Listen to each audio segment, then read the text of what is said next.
Chapter 17 Easter Examinations 1915. At school we prepared for our Easter examination. It was very difficult for us to keep our minds on books and studies. How could we be interested in past history when current events were so exciting? We were little concerned about gods and heroes of a time long gone by. We worshipped the great men of present days. Hindenburg, Mackensen, Bülow, Tirpitz and Kaiser were our idols. Geography was very complicated. It became still more confusing each day. The borders of Germany were expanding rapidly, and we had to learn all about the newly conquered cities. As long as Germany fought against France, we thought it very unreasonable to bother with the language of an enemy. Furthermore, its old grammar and vocabulary was a hopeless struggle to all of us. So, we decided to ask Sister Superior to have our French lesson removed from our daily school schedule. One morning my entire class marched to her office. We had prepared our plea into a patriotic speech. Elizabeth, our number one pupil, was to recite it, but as we entered the office, she was seized with stage fright and pushed me ahead of her. For a moment I stood bewildered over this sudden change in our program. Our superior smiled at us kindly but looked surprised. Our speech did not fit my own personal situation either, but Elizabeth gave me a poke and I began. Sister Superior, I said with a bow.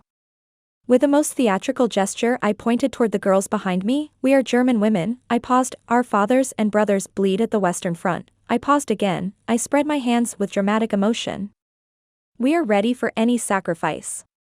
We are willing to die for our beloved fatherland. Another long pause, but we refuse to learn the language of our hated enemy, the French.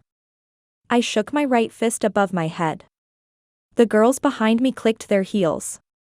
My fist was still trembling in the air when, suddenly, I felt as if this limb did not belong to me. I had caught Sister Superior's eyes. She leaned into her throne-like chair. Slowly she joined the tips of the fingers of her right hand to those of her left. She pushed her glasses up to her forehead and squinted her old gray eyes. I wished the floor would swallow me. She looked still straight at me as she stood before us, tall and imposing. She lifted my chin with her forefinger.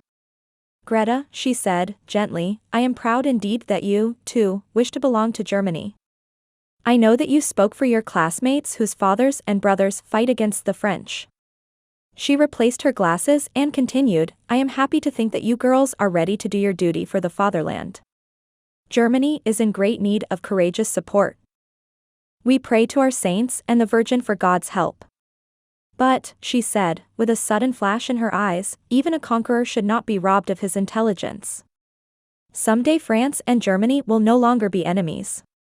French will again be as necessary as before this war. She looked at us with severe determination. The course of study of this institution shall not be influenced by present conditions. Go back to your classroom, children.